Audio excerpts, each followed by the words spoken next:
যেতে যেতে পথে পূর্ণিমা রাতে চাঁদ উঠেছিল গগনে, দেখা হয়েছিল তোমাতে আমাতে, কি জানি কি মহালগনে, শালা চাঁদ উঠেছিল গগনে।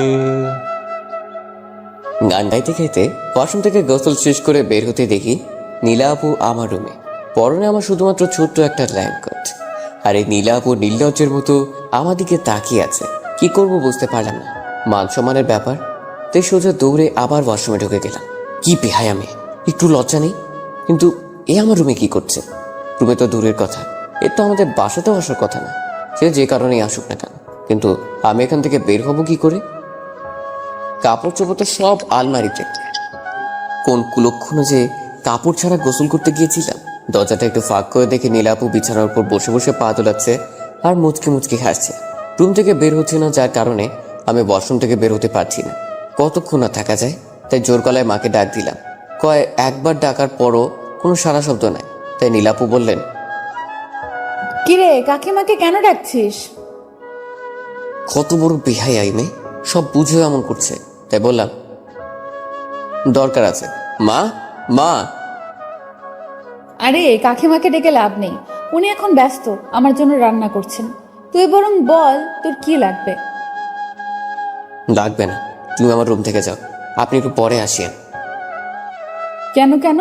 আমি তোর রুমে থাকলে কি সমস্যা? কোনো সমস্যা নেই। আরে বাবা, আমি কাপড় পরবো। তো কি হয়েছে, পর না। আমি কি তোকে আটকিয়ে রাখছি? কেমনটা লাগে বলুন তো? কিন্তু আমার সব কাপড় আলমারিতে আছে। হ্যাঁ তো কি হয়েছে, এসে নিয়ে যা। আমি এই অবস্থায় কি করে আসবো শুনি? আচ্ছা দাঁড়া, আমি বের করে দিচ্ছি। এই বলে আলমারির দিকে একটু এগিয়ে আবার দাঁড়িয়ে পড়ল, আর একটা শয়তানি মার্কা হাসি দিয়ে বলল, এই অবস্থায় মানে কি রে? তুই কি লজ্জা পাচ্ছিস নাকি? তোকে তো আমি এভাবে কতবার দেখেছি। তুই যখন গোসল করতে চাইতি না, তখন কাকিমা তোকে জোর করে এটুকু বললেই হা হা করে হাসতে লাগলো। আর হঠাৎ করে আমার মাথা গরম হয়ে গেল, আর বললাম, এই আপনি আমার রুম থেকে বেরোন তো, বেরোন বলছি। কথাটা বলে ওর মুখ থেকে হাসিটা নিমিশেই উধাও হয়ে গেল। তার কিছু না বলে কাপড়গুলো বের করে দিয়ে নীরবেই রুম থেকে বের হয়ে গেল। হয়তো আমার এই কঠোরভাবে কথা বলাতে কষ্ট পেয়েছে। আমি নিশ্চিন্তে কাপড়গুলো পরে নিলাম। তখনই নাচ থেকে মায়ের ডাক এলো, তাই নিচে গেলাম। এসে অবাক হলাম, কারণ বাসাতে দাদু এসেছে। বাবা, দাদু ও নীলা আপু খাবার টেবিলে বসে আছে। আমরা সবাইকে খাবার দিচ্ছেন। মাকে একটু খুশি খুশি দেখাচ্ছে। মা হেসে হেসে দাদুকে বলল, এই তো আপনার নাতি এসে পড়েছে। মাকে এমন খুশি আগে কখনো দেখিনি। মায়ের বিয়েটা ছিল লাভ ম্যারেজ। বাবা আসলে দাদার বিরুদ্ধে গিয়ে মাকে বিয়ে করেছেন। দাদু চেয়েছিল বাবা যাতে তার ভাইয়ের মেয়েকে বিয়ে করে, কিন্তু তা হয়নি। সেজন্য দাদু মাকে মেনে নেয়নি, মাকে বাড়ি থেকে বের করে দেয়। তাই বাবাও নিজের বাসা ছেড়ে দেয়। কিন্তু আমি যখন পৃথিবীতে আসি তখন দাদু বাড়িতে বেশি থাকতাম, কারণ বাবার ধারণা আমার কারণে হয়তো দাদু মাকে মেনে নেবে। কিন্তু আমি এত বড় হয়ে যাওয়ার পরেও দাদু মাকে বাড়িতে ফিরিয়ে নেয়নি। আমি একদিন দাদুকে বলেছিলাম মাকে বাসায় ফিরিয়ে আনতে, কিন্তু দাদু তা করেনি, উল্টো আমাকে রাগ দেখায়। তাই ওই বাড়ি ছেড়ে দিয়েছি। কিন্তু আজ দাদু স্বয়ং আমাদের বাসাতে কেন এলেন? তাই দাদুকে সালাম দিয়ে খাবার টেবিলে বসে পড়লাম, আর দাদু আমাকে নানান প্রশ্ন করতে লাগলেন। আমি শুধু হাসি মুখে জবাব দিচ্ছিলাম। যদিও ওই দিনের পর দাদুকে আমার তেমন একটা পছন্দ হয় না। তারপর সবাই খাবার খেতে লাগলাম। দাদু খাবার খাচ্ছেন আর মায়ের রান্নার প্রশংসা করছেন। তাকে দেখি মায়ের চোখে জল। এটাই হয়তো খুশির অশ্রু। আচ্ছা, মায়েরা এমন কেন? কষ্টও কাঁদে আবার খুশিতেও কাঁদে। যাই হোক, খাবার খাচ্ছিলাম, হঠাৎ কিছু একটা আমার পায়ের মধ্যে সুড়সুড়ি দিচ্ছে। বিড়াল নয় তো আবার। আসলে আমি ছোটকাল থেকে বিড়াল অনেক ভয় পাই, যে কারণে টেবিল থেকে দাঁড়িয়ে পড়লাম। মাথা নামিয়ে টেবিলের নিচে দেখলাম, না কিছুই নেই। ওটা আমার মনের ভুল হয়তো হবে। আমাকে এভাবে দাঁড়িয়ে পড়তে দেখে মা বলল, কি হলো? আমি কিছু না বলে মাথা চুলকিয়ে আবারও খেতে বসলাম। আবারও সে একই অবস্থা, সুরসুরি। কিন্তু এবার বুঝতে পারলাম এটা একটা মানুষের পা। মাথা তুলে তাকাতেই বুঝতে পারলাম এটা নীলা আপুর কাজ। নীলা আপু আমার দিকে তাকিয়ে মুচকি মুচকি হাসছেন। আমি কিছু না বলে খাবারে মনোযোগ দিলাম, কিন্তু নীলা আপু আমাকে শান্তিতে খেতে দিচ্ছে না। মুখ বুজে সব সহ্য করছি, কিন্তু সে এমন করছে কেন? ওর সাথে তো আমার কোনো এমন সম্পর্ক নেই, কিন্তু যেটা ছিল সেটা তো নিজেই নষ্ট করে দিয়েছে। এখন না আছে বন্ধুত্ব, ও তো আমার কাজিন হয়, তা আবার 3 বছরের বড় আপু। এখন আমি ওকে ওনাকে বড় আপু বলেই মানি, যথেষ্ট সম্মান দেওয়ার চেষ্টা করি। যা বোঝার তা বুঝে গিয়েছি। অবশ্য দোষটা আমারই ছিল। যা গেছো। আমি তাড়াতাড়ি খাবার শেষ করে উঠে আসতে যাব, তখন মা আমাকে বলল, লাবিব, যা চটপট গিয়ে তোর ব্যাগ গুছিয়ে নে। ব্যাগ গোছানো মানে? আমি কি কোথাও যাচ্ছি নাকি? মা হ্যাঁ সূচক মাথা নাড়ালো। যখন আমি বলবো কোথায়, তখন নীলা আপু বলে উঠল, আরে এখন থেকে তুমি কাকা কাকিমা আমাদের নিজের বাড়িতে থাকবি। সেই জন্যই তো দাদু তোদের সবাইকে নিতে এলো। এখন থেকে আমরা সবাই একসাথে থাকবো, ভালো হবে না বল? কথাটা শুনে আমার খুশি হওয়া উচিত ছিল। ছোটবেলা থেকে তো আমি এটাই চাইতাম, কিন্তু আমি খুশি হতে পারছি না। কারণ সেদিন ওই ঘটনা আর নীলা আপুর সাথে এই বিচ্ছিরি ঘটনার পর আমি নিজেই নিজেকে প্রতিজ্ঞা করেছিলাম যে আমি আর ওই বাড়িতেও নীলা আপুর সামনে আর কখনই যাব না। আসলে আমি নীলার থেকে দূরে থাকতে চাই। এখন কি করা উচিত তা বুঝতে পারছি না, তাই নিজের রুমে চুপচাপ চলে এলাম। এতদিন পর সবাই ওই বাসাতে যাব, সবাই কত খুশি। এখন কি করে আমি যাব না বলি? আমাকে ছাড়া তো কেউ যাবে না। আমার ভাগ্যটাই খারাপ। কেন যে আমি সেদিন নীলাকে নিয়ে ওইসব ভাবতে গিয়েছিলাম। কিছু বুঝতেছেন না তো? চলেন বুঝিয়ে বলি। ছোটবেলা থেকে নীলা আপু আর আমি খুব ভালো বন্ধু ছিলাম। যদিও সে আমার থেকে 3 বছরের বড়। আমি যখন ওই বাড়িতে যেতাম নীলা আপুর সাথেই সব সময় থাকতাম। ছোটবেলা থেকেই নীলা আপুকে আমার ভালো লাগতো। যখন আমি কলেজে ভর্তি হই তখন আমি বুঝতে পারি নীলা আপুর প্রতি আমার ভালোবাসাই ছিল না, তার থেকে বেশি কিছু ছিল। আমি তাকে ভালোবাসতাম, আর আমারও মনে হয়েছিল নীলাও আমাকে ভালোবাসে। এর অনেক কারণ ছিল, যেমন নীলা আপু আমাকে অনেক কেয়ার করতো, আমি ঠিক সময় খাবার খেয়েছি কিনা, পড়তে বসেছি কিনা, ইত্যাদি ইত্যাদি। আর সুযোগ পেলেই দুজনে ঘোরাঘুরি করতাম আর খাওয়া দাওয়া। ফোনে তো কথা হতো ঘন্টার পর ঘন্টা। কথা বলা শুরু করলে তো শেষই হয় না। আমি যদিও নীলাকে তুমি করে বলতাম, কিন্তু সে আমাকে তুই করেই বলতো, যার কারণে আমি দ্বিধায় ছিলাম যে সে আমাকে ভালোবাসে কিনা। আমি আসলে পড়াশোনায় বরাবরই একটুখানি গিয়েছিলাম আর কি, আর পরীক্ষার খাতায় আশপাশ করে লিখেই পাশ করে যেতাম। তো সেই কারণে আমার ক্লাসমেট ঋতুকে পরীক্ষার আগে থেকেই তল্লাই কথা শুরু করেছিলাম। প্রতিদিন ওকে এখানে ওখানে ঘুরতে নিয়ে যেতাম, ওর পছন্দের খাবার খাওয়াতাম, ও শপিং করাতাম। আর শপিংয়ে গিয়ে হয় যত বিপত্তি। সেখানে নীলা আপু আমাদের একসাথে দেখে নেয়, আর ঋতু বেচারিকে সবার সামনে থাপ্পড় দিয়েছিল। ঋতু গাল ডলতে ডলতে আমার দিকে তাকিয়েছিল। ও ভাবছিল আমি নীলাকে কিছু বলবো। নীলা আপু ছিল ঋতুর বড়, আর নীলার রাগী চোখ দেখে সে সেখান থেকে বিদায় নিয়েছিল। আমি শুধু অবাক দর্শকের মতো তাকিয়েছিলাম। তারপর নীলা আপু বলল, এই তোর পড়াশোনা? নীলা এর আগে কখনো আমার সাথে এত রাগী গলায় কথা বলেনি, তাই কথার খেই হারিয়ে ফেলে বললাম, আসলে না হয়েছে কি বলবো ঠিক বুঝে উঠতে পারছি না। তখনই নীলা বলে উঠল, আমি তোকে কতবার ফোন করেছিলাম দেখেছিস? সকালে ফোন রিসিভ করে আমাকে কিছু না বলতে দিয়েই বললি তোর পরীক্ষা, তাই তুই পড়ছিস, আর ফোন ধরলি না। তাই তোর বাড়িতে গিয়েছিলাম, তুই সেখানেও ছিলি না। তাই একা একা শপিং করতে এলাম, আর এসে দেখি তোর কি আদৌ মনে আছে আজকে কি? আমি তার কথা এতক্ষণ মন দিয়ে শুনছিলাম। তারপর বললাম, আজকে কি? সে আমার কথায় বিরক্ত হয়ে ওর ব্যাগ দিয়ে আমাকে মারতে লাগলো। তারপর তার হাতের ব্যাগগুলো আমাকে দিয়ে বলল, রাতে এগুলো পরে চলে আসিস। তারপর নীলা আপু আর এক মুহূর্ত এখানে দাঁড়ালো না। আমি ওর সাথে সাথে সেখান থেকে বেরিয়ে গেলাম। অনেক কয়টা কল করেছি নীলাকে, কিন্তু ধরেনি, বারবার কেটে দেয়। বুঝলাম মনে হয় অনেক রাগ করেছে। আসলে নীলার আজ বার্থডে, তাই গিফট কিনতে এখানে এসেছিলাম। ঋতুকে এমনি নিয়ে আসিনি, ভেবেছিলাম একসাথে 2 কাজ হয়ে যাবে, কিন্তু কি থেকে যে কি হয়ে গেল। বাড়িতে এসে নীলার দেওয়ার শপিং ব্যাগটা খোলার পর কাপের সাথে একটা ভিউ কার্ড বেরিয়ে এলো। অবাক হয়ে কার্ডটা খুলতেই একটা মেয়ে কণ্ঠ বলে উঠল, I love you, I love you. এই কথা শুনছিস? আই লাভ ইউ বলছি কিন্তু। এটা শোনার পর কিছুক্ষণ টাসকি খেয়ে বসে রইলাম। আই লাভ ইউ বলাটা আর মন কাড়া হাসিটা এখন আমার কানে বাজতে লাগলো। আমার সাথে এমনটা হবে ভাবতে পারিনি। এই মেয়ে কণ্ঠটা নীলা। নীলা যে নিজে থেকেই ভালোবাসি কথাটা বলবে ভাবতেই পারিনি। আমি এখনো বিশ্বাস করতে পারছি না নীলা এই কথাগুলো আমাকে বলেছে। হঠাৎ ব্যাগে একটা চিরকুট দেখলাম। সেটা খুলে দেখতে পেলাম নীলার হ্যান্ডরাইটিং। সেখানে লেখা ছিল, আমি জানি না তুই এখন কি ভাবছিস, কিন্তু এটাই সত্যি। জানিস, অনেক দিন ধরে ভাবছি আমার মনের কথাটা তোকে বলে দেই, তবে কেন জানি বলে উঠতে পারছিলাম না। আর আমি জানি তুইও আমাকে পছন্দ করিস। আমি ভেবেছিলাম তুই আমাকে বলবি, কিন্তু না, তুই বলতে পারলি না এতদিনেও, তাই বাধ্য হয়ে আমাকেই বলতে হলো। জানিস, তোকে অনেক ভালোবাসি, অনেক কথা আছে তোর সাথে আমার। রাতের ছাদে চলে আসিস, সাবধান, কেউ যেন জানতে না পারে। আমি তোর জন্য অপেক্ষা করব। চিঠিটা পড়েই যেন আমার হার্টবিটটা বেড়ে গেল। সবকিছু যে এত সহজে হয়ে যাবে তা ভাবতেও পারিনি। হঠাৎ ফোনটা বেজে উঠলো। ফোনটা হাতে নিয়ে দেখি এটা তো আমাদের ভার্সিটির বড় ভাই নিলয়। একদম ভদ্র একটা ছেলে, কিন্তু ওকে আমার একদমই পছন্দ না, কারণ এ হলো নীলার ক্লাসমেট। ফকিন্ডি সবসময় নীলার সাথে সাথেই ঘুরঘুর করে।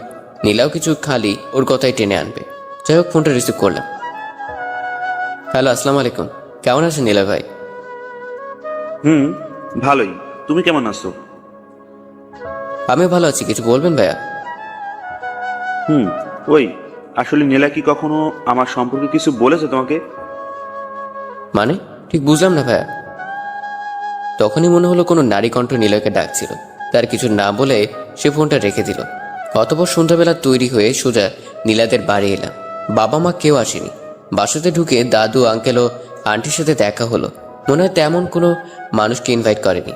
সেটা সবাই পরিচিত মানুষ আর নীলার বন্ধু বান্ধবতার মাঝে নীলা ছিল। আর এটাই হলো এই বাড়ির নিয়ম, খুব পরিচিত লোক ছাড়া কাউকে ডাকা হয় না। সবাইকে দেখতে পেলেও নীলাকে দেখতে পাচ্ছিলাম না। আন্টিকে জিজ্ঞেস করতেই বলল ও রুমে রেডি হচ্ছে। কথাটা বলেই আবার বলল ওই তো নীলা এসে পড়েছে। আমার সাথে সাথে সবাই সিঁড়ির দিকে তাকালো। আমি তো শুধু অবাক হয়ে তাকিয়ে রয়েছি, কারণ নীলা আজ একটা আকাশি নীল শাড়ি পরেছে। আর আমি যতটুকু জানি শাড়ি পরা ওর পছন্দ করে না, কিন্তু ওকে খুব সুন্দর লাগতেছে শাড়িতে। নীলা নিচে এসেই আমার দিকে তাকিয়ে অন্যদিকে চলে গেল। কারণ হলো আমি ওর বার্থডে ভুলে গিয়েছিলাম। তারপর আর কি, কেক কাটা হলো। একটু পর দেখি নীলা পেছনের দিকে তাকিয়ে ছাদের দিকে যাচ্ছে। চিরকুটে তো আমাকে ছাদে যেতে বলেছিল। তখন আমি ছাদের দিকে পা বাড়াতে পেছন থেকে আন্টিটিকে বলল দাদু নাকি ওষুধ শেষ হয়ে গেছে, তাই আমাকে যেতে হবে। এত লোক থাকতে আমাকেই বলতে হলো। এই কথা তো আর আন্টির মুখের উপর বলতে পারি না, তাই একটা হাসি দিয়ে ফার্মেসিতে গেলাম। ওষুধ এনে আন্টির হাতে দিয়ে আর এক মুহূর্ত দেরি না করে ছাদে গেলাম। আমার মনের ভিতরে একটা উত্তেজনা কাজ করছে। আমার মনটা খুব অশান্ত হয়ে গেছে।